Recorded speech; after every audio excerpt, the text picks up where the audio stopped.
isso? Sim. Ele foi o único profeta que foi assassinado?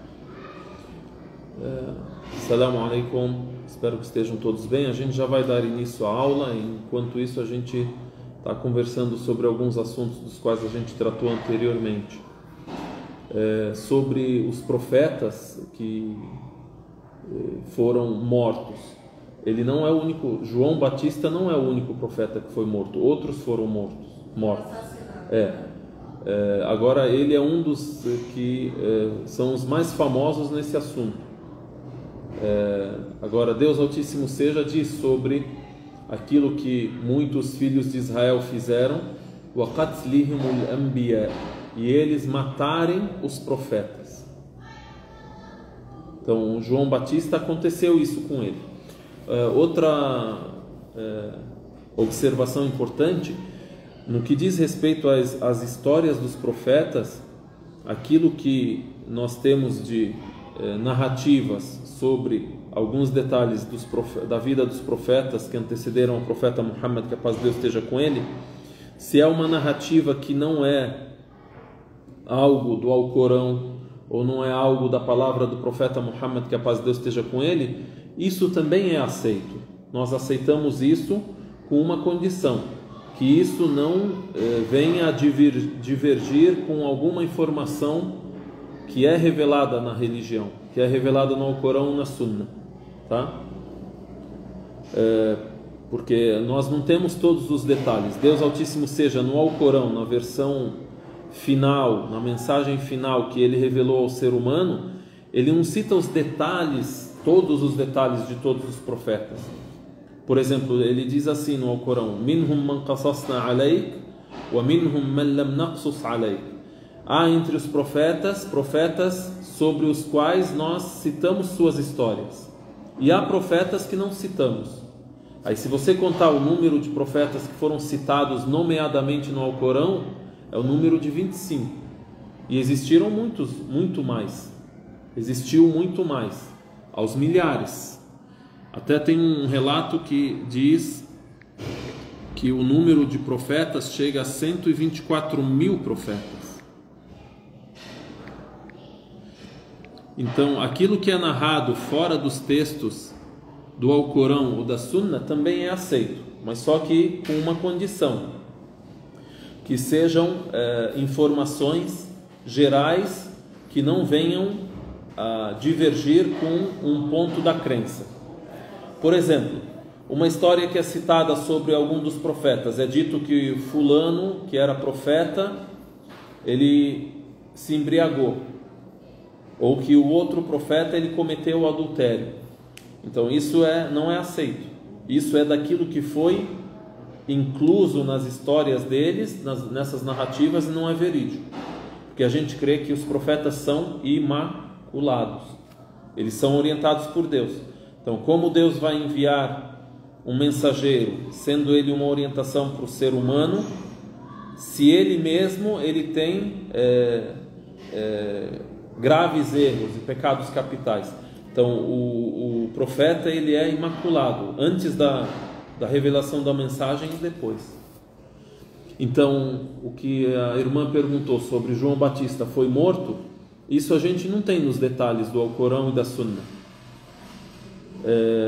mas só que temos nas histórias que são relatadas em diversas obras de história, e isso é aceito e é algo verídico. Há detalhes que também podem ser estudados e pesquisados e discutidos.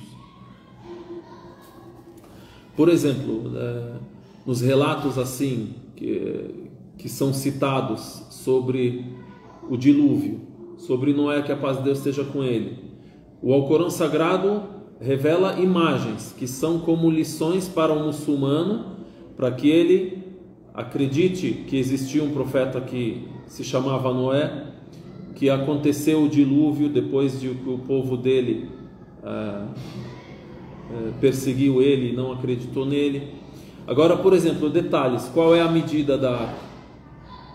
Isso está nos livros de história, que não são livros, entre aspas, não são fontes, entre aspas, islâmicas, que a arca tinha tantos metros, 3 andares, Agora Deus Altíssimo seja disse no Alcorão, e introduza na arca um casal de cada espécie. Isso é conhecido e Deus revelou isso no Alcorão, tá? O número de pessoas que esteve na arca, por exemplo, aí isso é narrado, mas só que nas fontes islâmicas não existe isso. Agora Deus Altíssimo seja disse, por exemplo, وَمَا آمَنَ مَعَهُ إِلَّا قَلِيلٌ, e não acreditou nele senão poucos. Agora, quantos são esses poucos? Quanto que é pouco? 10, 80, 3? Tudo bem? Pode se acomodar aqui, fica à vontade. Bismillah, Allahumma salli wa sallim ala Sayyidina Muhammad wa ala alihi wa sahbihi wa sallim tasliman kathira. Amma ba'd. فنبدأ هذا الدرس إن شاء الله تعالى ونحن نذكر الحديث الذي رواه الإمام مسلم عن أبي هريرة رضي الله عنه قال قال رسول الله صلى الله عليه وسلم إذا تشهد أحدكم فليستعذ بالله من 4 يقول اللهم إني أعوذ بك من عذاب جهنم ومن عذاب القبر ومن فتنة المحيا والممات ومن فتنة المسيح الدجال. É narrado que o profeta alaihi salatu wassalam, o profeta Muhammad, a paz de Deus esteja com ele, disse: إِذَا تَشَهَّدَ أَحَدُكُمْ, quando alguém estiver a rezar e fizer at-tashahhud. Sabem o que é at-tashahhud? At-tashahhud diz respeito a shahada, eu falar ashhadu an la ilaha illallah wa ashhadu anna Muhammadan Rasulullah. At-tashahhud seria o testemunho, eu falar testemunho que não existe divindade que merece adoração a não ser Deus, testemunho que Muhammad é mensageiro de Deus. Então, nós falamos isso quando estamos sentados para finalizar a oração. Aí a gente fala at-tahiyyatu, al-mubarakatu, as-salawatu, at-tayyibatu lillah, assalamu alayka, até o fim. Aí depois tem ashhadu an la ilaha illallah wa ashhadu anna Muhammadan Rasulullah, e aí continuamos. Quando estamos sentados, a gente deve falar at-tashahhud al-awwal wa at-tashahhud al-thani. Então esse é o nome que se dá àquilo que se profere, se pronuncia de palavras quando estamos sentados. Aí quando falamos isso, o que falta para finalizar a oração? O que falta? Assalamu alaikum. At-taslim. Assalamu alaikum wa rahmatullah. Assalamu alaikum wa rahmatullah. Então, o Nabi alaihi salatu wassalam, ele disse: quando alguém de vós estiver rezando e fizer at-tashahhud, ou seja, falar isso que deve ser falado, فَلْيَسْتَعِذْ بِاللَّهِ مِنْ 4, que peça a Deus proteção de 4 coisas.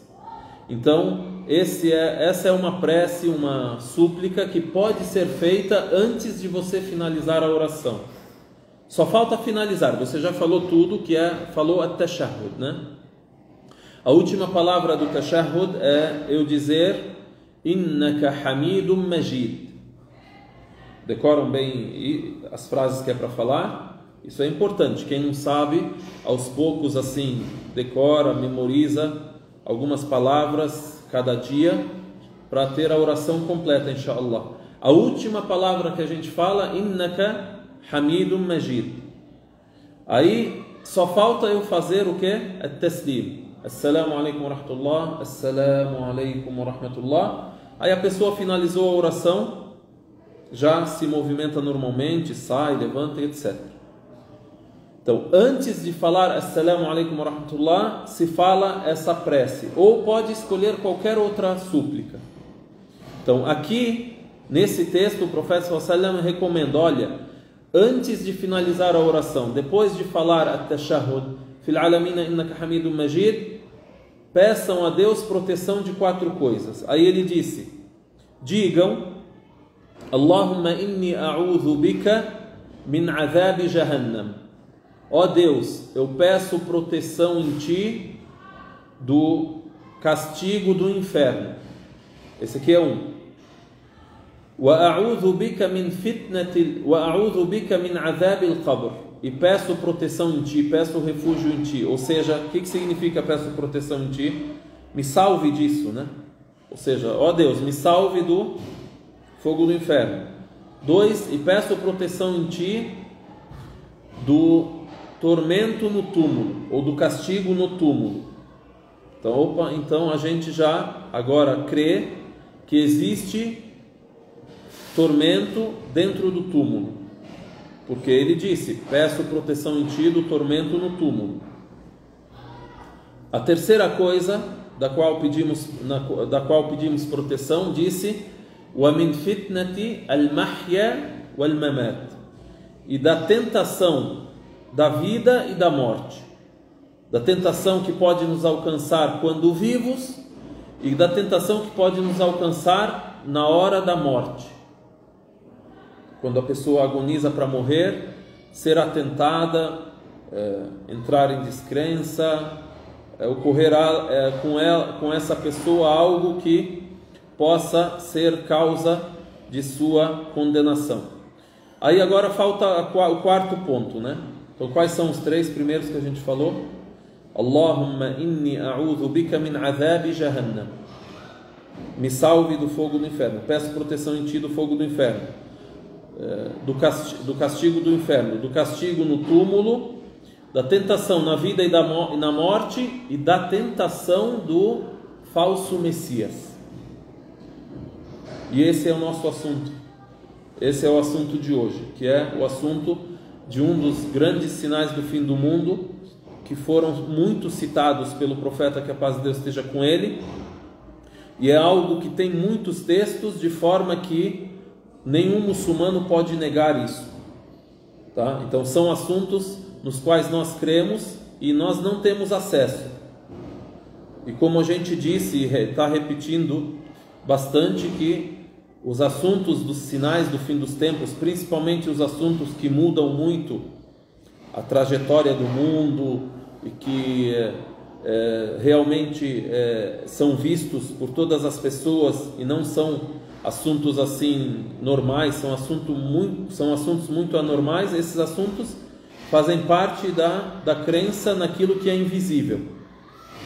Então foi citado: se nós alcançarmos esse tempo ou não alcançarmos, a crença nisso, ela é algo obrigatório ao muçulmano, porque a crença, ela se baseia naquilo que é revelação, ou no Alcorão, ou é pronúncia do profeta, que a paz de Deus seja com ele. Ele avisou sobre isso, e isso é transmitido através dos meios mais autênticos que temos na transmissão da história do profeta, que a paz de Deus seja com ele, ou dos textos que ele falou.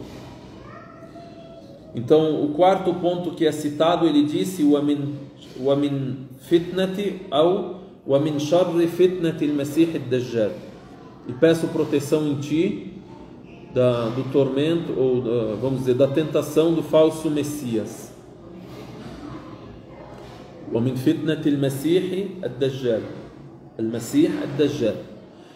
Al-masih a gente está a traduzir como Messias, tá? E ad-dajjal estamos a traduzir como falso. Dajjal vem de dajjal. Dajjal é mentira, falsidade. Então significa que é uma pessoa que vai alegar muitos assuntos nos quais ele mente, né? E no geral a gente vai citar 1 ou 2 textos apenas sobre esse assunto. Então a gente citou esse primeiro texto, é algo que determina para a gente que isso existe, porque o profeta, que a paz de Deus esteja com ele, fez uma prece, fez uma súplica e disse: peço proteção em ti da tentação, do mal do falso Messias. Então é irracional que ele vai pedir proteção de algo que não existe, tá? E também temos que o profeta sallallahu alaihi wasallam disse assim: man hafidha 10 ayatin min matla'i surati al-kahf usima min ad-dajjal.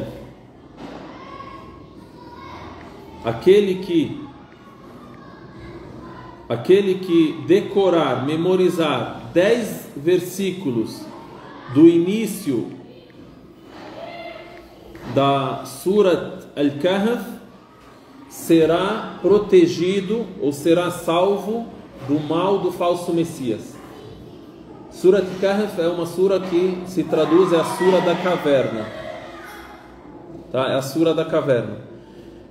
Nessa sura, Deus Altíssimo seja cita muitas das tentações pelas quais o ser humano pode passar, e os 10 primeiros versículos têm uma orientação geral para o ser humano. Enfim, são versículos do Alcorão que foram citados como motivo de proteção para o ser humano desse mal que vai acontecer perto do fim do mundo. Então esse é mais um texto que cita esse assunto, tá? E a gente citou há 2 aulas passadas que os grandes sinais do fim do mundo são 10. E citamos um deles, Ad-Dajjal. Foi nomeado e citado com exatidão com esse nome. O profeta sallallahu alaihi wasallam disse Ad-Dajjal. Entre os textos também que existem, e esse texto foi narrado por Muslim, Sahih al-Imam Muslim, o Sahih de Muslim, ou seja, a coletânea de textos ou a hadith do profeta, que a paz de Deus esteja com ele, que essa coletânea foi feita por Al-Imam Muslim. É um dos livros mais autênticos que existem entre os muçulmanos. Então Anas ibn Malik disse o profeta, que a paz de Deus esteja com ele: ما من نبي إلا وقد أنذر أمته الأعور الكذاب. ما من نبي. O que é Nabi? Nabi. Vamos lá, vamos decorar os termos, as palavras assim. Nabi, o plural é Anbiya, profeta. Nabi, um profeta. Al-Anbiya, profetas. Por exemplo, a gente fala, hoje vamos falar sobre... Tem gente que utiliza os termos em árabe um pouco, e isso é bom, para a pessoa ela processar isso e conhecer. Quando aprender a língua árabe e ler todos os textos, ou o Alcorão pelo menos, quando sabe, olha, Suratul Anbiya, a sura dos profetas, porque nessa sura são citados diversos nomes de profetas. A gente diz assim, por exemplo, vamos falar sobre An-Nabi Isa, vamos falar sobre o profeta Jesus. Tá. Então, nesse hadith, o profeta sallallahu alaihi wasallam disse assim: "Ma min nabiyyin illa wa qad anzara ummatahu al-a'war al-kadhdhab." Não existe nenhum profeta que não tenha alertado a sua nação sobre o caolho mentiroso. Chamou ele de caolho. Não vão também fazer... Tem gente que olha assim, vê quais são as qualificações, os adjetivos, as qualidades, vê um cidadão na rua, fala ele. Cuidado com isso, hein? Vê um caolho, é o Dajjal, não é? A aparição dele vai ter sinais, não é qualquer um que você vê é ele. Tem muito mentiroso hoje, mas a gente está falando sobre o mentiroso, que é o quê? O Messias mentiroso, o falso Messias. Então aqui tem uma outra denominação e outra qualidade dele. O que é? Al-A'war al-Kadhdhab, que ele é caolho, ele tem um olho só. Aí ele disse: Ala innahu a'war wa inna rabbakum laysa bi'a'war. Saibam que ele é caolho e o vosso Senhor não o é. Ou seja, Deus Altíssimo seja não se qualifica com nenhum defeito, né? E aí depois ele disse: Maktubun bayna aynayhi kaf fa ra. Está escrito na sua testa Kaf, Fa, Ra, que significa descrente. Está escrito, e aí aqui está pronunciado e escrito 3 letras, que é as 3 letras que compõem o verbo descrer na língua árabe. Kafara, tá? Também assim como uma observação, a língua árabe é muito fácil para aprender. Inshallah, só a pessoa ter um bom professor e Não precisa ter um QI elevado, vai aprender, fiquem tranquilos. Tá bom, Olga? Você tem QI elevado? É fácil, é muito fácil. A gente diz, olha, o verbo, ele tem uma raiz. E a maioria dos verbos na língua árabe tem a raiz de 3 letras. Por exemplo, kafara, descreu. No passado, kafara. No presente, yakfuru. Até de tão fácil que é a língua árabe tem só 3 tempos. Os verbos só tem 3 tempos. Quantos tempos tem na língua portuguesa? Eu já esqueci. Imperfeito, perfeito, imperativo, pretérito do perfeito, pretérito do futuro, pretérito tal. Língua portuguesa é difícil. O árabe você fala só assim: kafara, yakfuru, ukfur. Passado, presente e imperativo, a ordem. E aí, quando você pronuncia, você já sabe qual que é a raiz. Kafara, yakfuru, ukfur. Então, quais são as 3 letras que são a raiz desse verbo? Kafara. Então, o profeta, que a paz de Deus esteja com ele, diz: está escrito na sua testa kafara ou kafir. Aí o substantivo, ou seja, a pessoa, o sujeito que é chamado de descrente, se diz kafir. Então vamos lá, mais detalhes sobre isso. Eu vou ler uma frase que eu traduzi em língua portuguesa. Então, e entre os sinais, os grandes sinais do fim dos tempos, a aparição ou surgimento do falso Messias, uma pessoa com a qual Deus irá provar as pessoas no fim dos tempos. Então vai ser uma provação. Por isso, na súplica aqui que a gente pediu a Deus: ó Deus, nos livre, ou nos salve, ou nos proteja da tentação do falso Messias. O que significa isso? Que ele é um exame, uma provação, e que ele é uma tentação.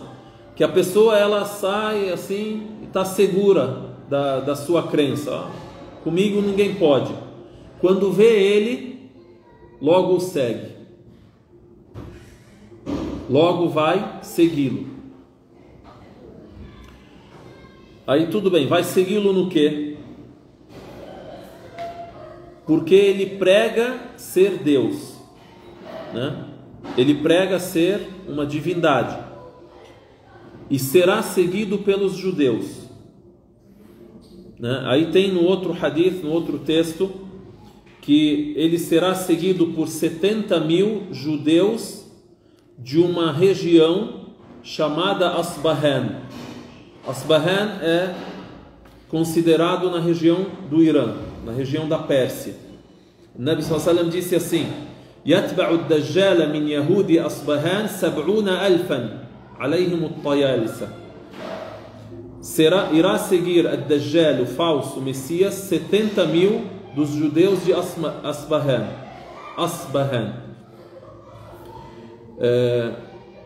E também, entre outros textos, o profeta, que a paz de Deus esteja com ele, diz assim: ليس من بلد إلا وسيطأه الدجال إلا مكة والمدينة. Não há um local no mundo onde o Dajjal não irá chegar, ou seja, o contrário, ele irá chegar em todo lugar, exceto Meca e Al-Medina. وليس نقب من أنقابها إلا عليه الملائكة صافين تحرسها.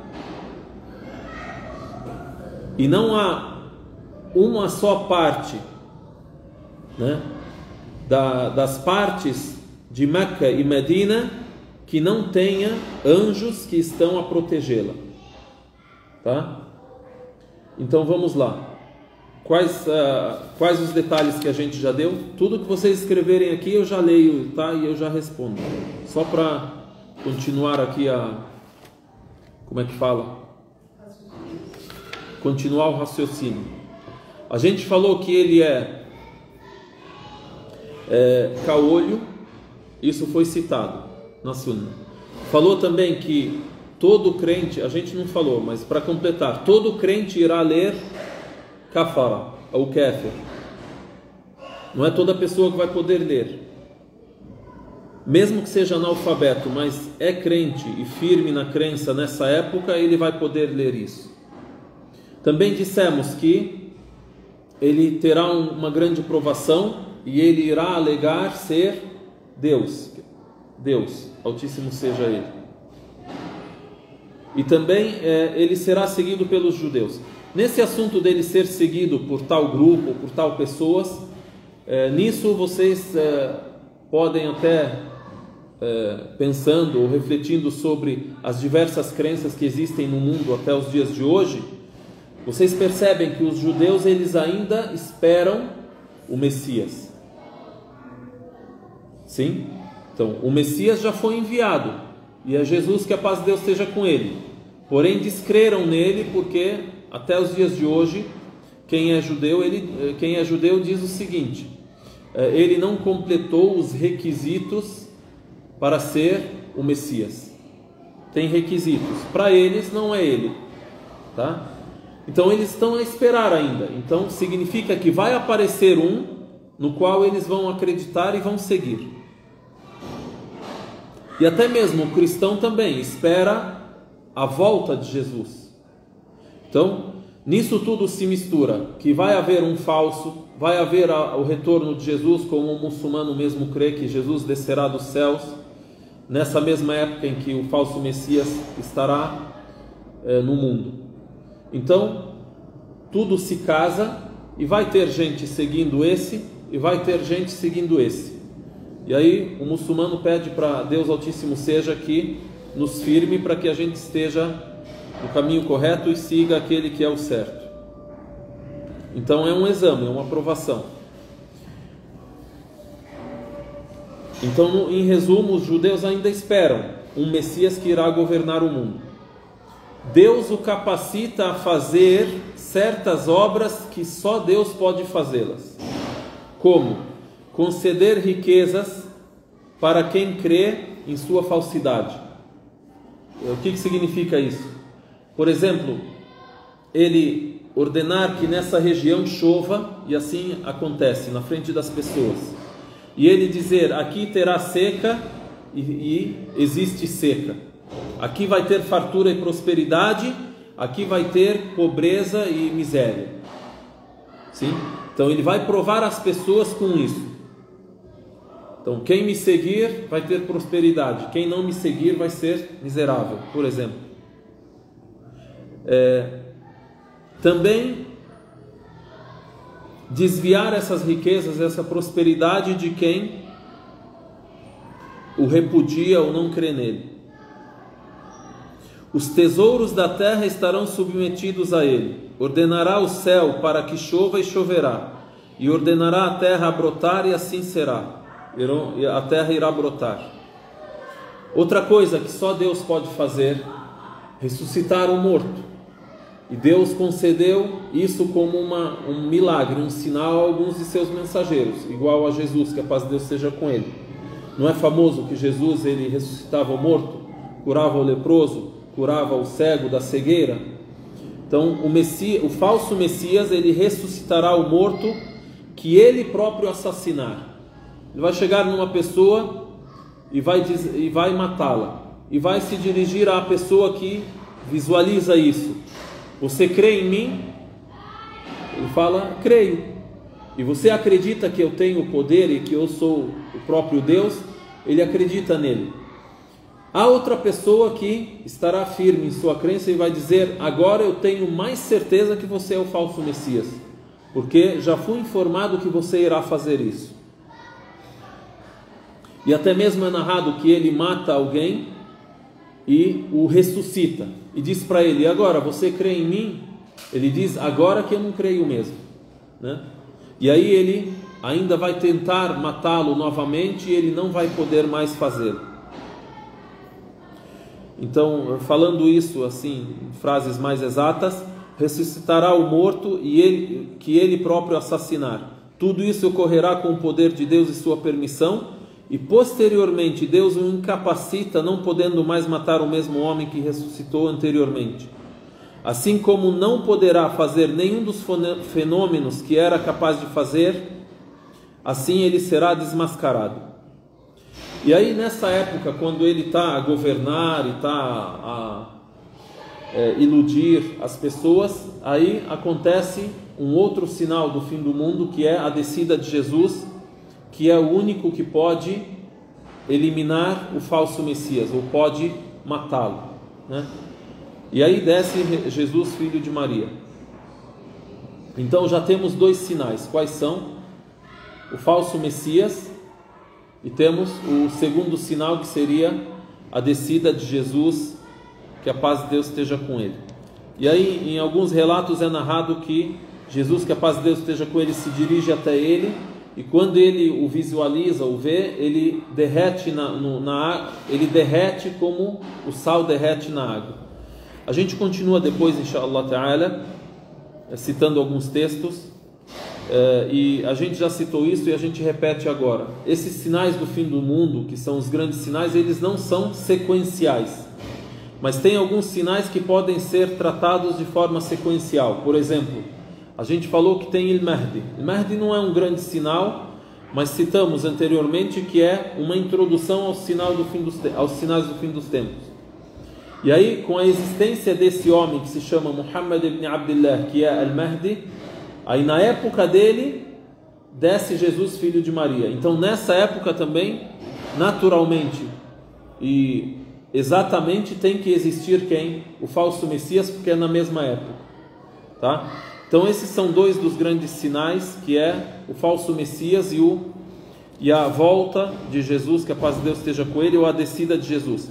A gente fala descida na língua árabe, dizendo Nuzul Isa, porque assim o profeta sallallahu alaihi wasallam disse, ele desce, tá? Porque ele está nos céus e ele desce dos céus. Tem uma questão importante e a gente finaliza com isso. Eu prometo que a gente finaliza com isso. Sempre a gente fala, a gente finaliza e não acaba, né?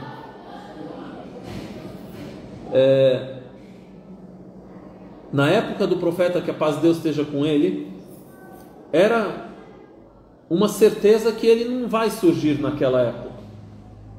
E se a gente também calcular os acontecimentos conforme são narrados nas informações da revelação, da Sunnah, a gente também verifica que ele não aparece agora, não surge agora, falta muita coisa para acontecer, certo? Então por que a gente vai falar, ó Deus, me proteja do falso Messias? Por quê? Se eu tenho certeza eu tenho quase certeza que agora não acontece, deve acontecer daqui a alguns anos, podem ser algumas dezenas de anos. Como é que a gente responde a isso? O que vocês acham? Raciocinar um pouco. Oi?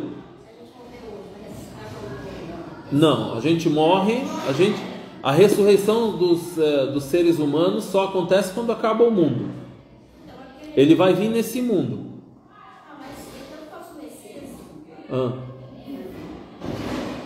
Então, no geral, nós devemos pedir a proteção de Deus contra todo o mal e contra toda a tentação. Uma dessas tentações é essa que foi citada. E também isso significa que mesmo que a pessoa esteja assegurada de algum mal, de alguma tentação, essa pessoa não deve assim já se mostrar totalmente salva. Sempre esteja alerta, né? Sempre esteja em guarda. Eu estou alerta. Sempre seja escoteiro, sempre alerta. Até mesmo na época do profeta, que a paz de Deus seja com ele, mesmo eles sabendo disso, tendo essa certeza, o profeta sallallahu alaihi wasallam disse para eles: "In yakhruj wa ana fikum, fa ana hajijuhu dunakum." Ele disse assim: se ele surgir, eu estando entre vocês, eu irei vos proteger dele. "Wa in yakhruj wa ana lastu fikum, fa kullu mu'minin hajiju nafsihi." E se ele surgir e eu não estiver vivo ainda, eu já ter morrido, quem está falando isso? Muhammad, que a paz de Deus esteja com ele. E se ele surgir e eu já tiver morrido, cada um é protetor de si mesmo, se vira, né? Então, isso significa que a pessoa, ela pede a proteção a Deus Altíssimo, seja de tudo, tá? De tudo aquilo que pode ser citado, de malefício, de mal, de tentação, de tormento, de castigo, tá bom? Mesmo que a gente verifique ou pense ou raciocine que, olha, é muito longe da gente isso, tá? E em todo caso também tem outros detalhes sobre o Masih ad-Dajjal. Inclusive tem uma discussão entre os estudiosos muçulmanos, entre os sábios muçulmanos, se ele é uma pessoa que já apareceu e ele está recluso em um lugar e irá surgir, ou se ele é alguém que vai nascer ainda. Existe essa discussão, isso é assunto para depois, inshallah ta'ala, a gente fala sobre isso. Por isso, se for ele já alguém que existe e irá surgir, só falta ele aparecer, ele está lá, está só esperando Deus permitir que isso aconteça. Deus vai permitir que esse mal aconteça. Então, aí que a gente pede mais ainda proteção em Deus contra isso. Aqui a pergunta: falso Messias é o Dajjal? Sim, é isso que a gente está falando. Outra pergunta: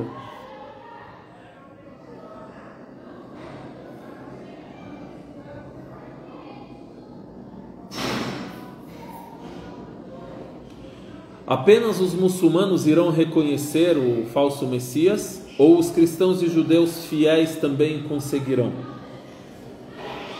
O reconhecimento só vai acontecer pelos crentes firmes.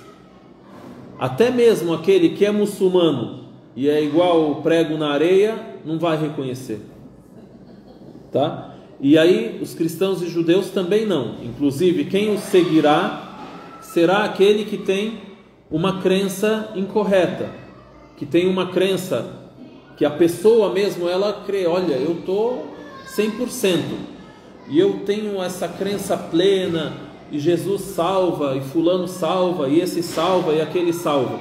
Aí quando vê o falso Messias, ele acaba o seguindo, tá?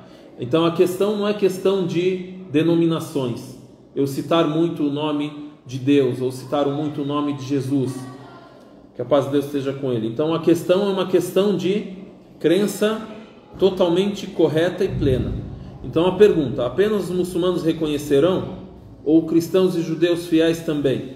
Então apenas os crentes, os muçulmanos crentes, fiéis e firmes e seguidores e sábios que irão conseguir reconhecê-lo e não o seguirão. Há muçulmanos que caem na tentação do falso Messias e acabam por segui-lo. Por exemplo, uma pessoa que se ilude muito com a ganância e gosta de riqueza. O cidadão, ele vai ter a riqueza dos mundos na mão e vai abrir as portas da prosperidade para as pessoas. Há pessoas que realmente podem ter a fé fraca e irão segui-lo, e irão preferir aquilo que de bom ele irá conceder a essa pessoa que segui-lo. Enfim, e de repente ele acaba, o mal dele acaba, e aí aqui acaba por acontecer aquilo que muitos cristãos citam, que acontece o quê? A divisão entre o bem e o mal, a divisão entre o crente e o descrente. E aí Deus irá,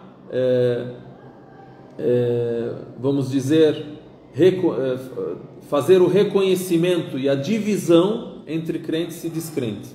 Então tudo isso acaba tendo o mesmo significado e sentido daquilo que eu quero dizer, aquilo que os muçulmanos falam e aquilo que os cristãos falam também. Eu cheguei atrasada, mas está falando do Alcorão, Sura dos Profetas. No Alcorão há uma sura que chama Sura dos Profetas. Mas Isa também fará esses milagres. Jesus, que a paz de Deus esteja com ele, ele não irá operar mais milagres quando ele retornar. Na verdade, ele irá completar a sua mensagem no mundo e irá seguir a mensagem última que existe. Qual que é a mensagem última que existe? O Alcorão. E irá julgar e sentenciar sobre todos esses assuntos nos quais o mundo inteiro hoje diverge. Por exemplo, a gente diverge. Eu falo que Jesus ele é um mensageiro de Deus e ele é humano. Outro diz que ele é Deus. Outro diz que ele é filho de Deus e que ele é divino. Outro diz que ele julga as pessoas. Eu digo que Deus julga as pessoas e Jesus é um mensageiro de Deus enviado para orientar somente. E, inclusive ele é julgado. E Muhammad, que a paz de Deus seja com ele, é julgado. E só Deus é que julga. Então, ele não irá mais operar milagres. Ele o que irá fazer? Ele irá completar a sua orientação para as pessoas, tá? Alguma pergunta mais aqui? Alguma questão que a gente falou que não é clara?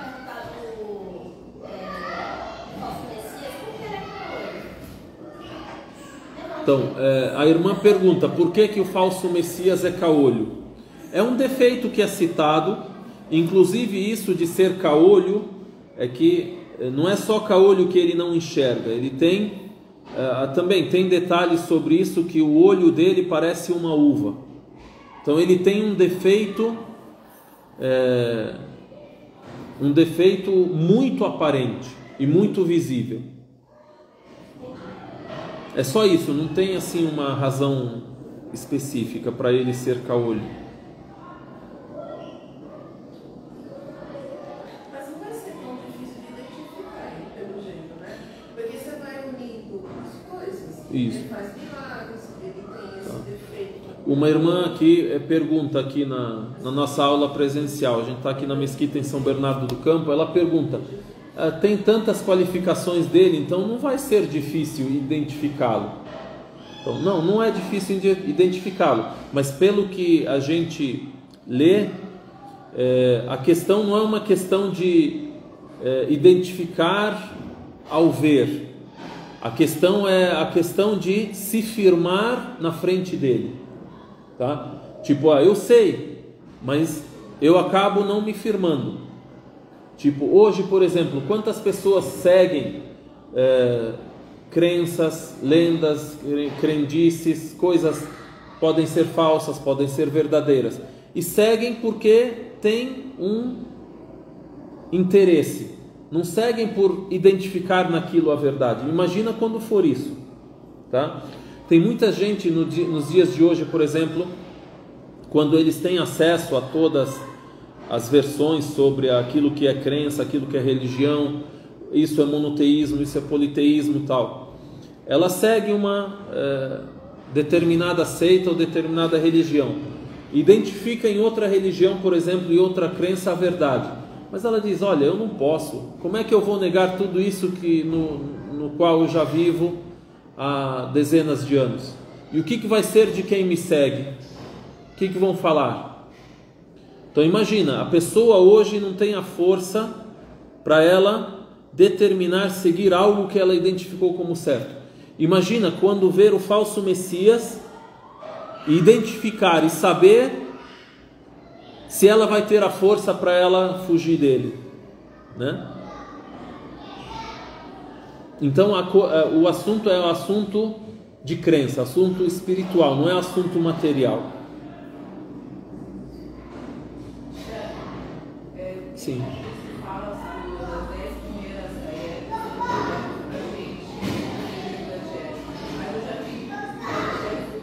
Começa a falar de novo, desculpa.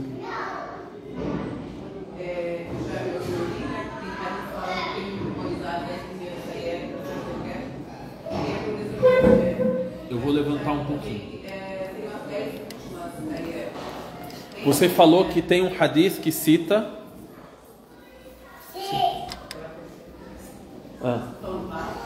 Não, é que eu tô ouvindo o barulho lá de fora.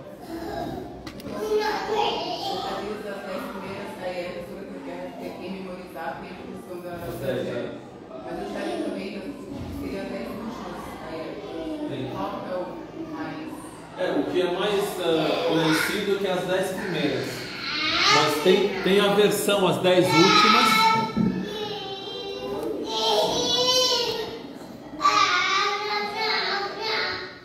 Se ninguém mais tiver nenhuma pergunta, a gente vai finalizar aqui.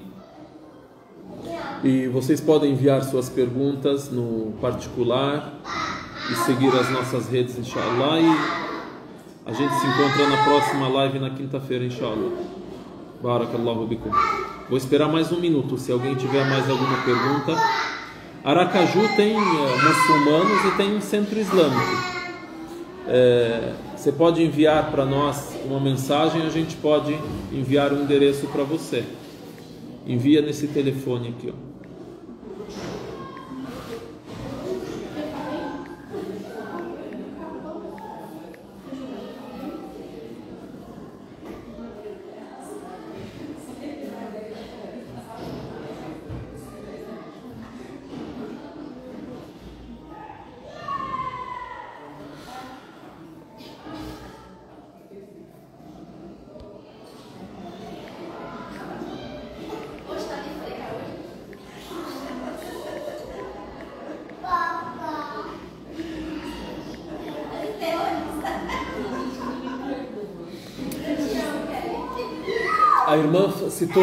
A irmã fez uma pergunta aqui sobre se são os 10 primeiros versículos ou os últimos. A gente já responde isso, mas só para finalizar aqui, bem-vinda, Virgínia. E essa questão de conhecer a religião e ainda ter muitas dúvidas, porque falam para a pessoa que Jesus morreu na cruz. Aí você, muçulmano, chega e fala para essa pessoa, olha, Jesus não morreu na cruz. Aí complica para a pessoa, já fica com muitas dúvidas.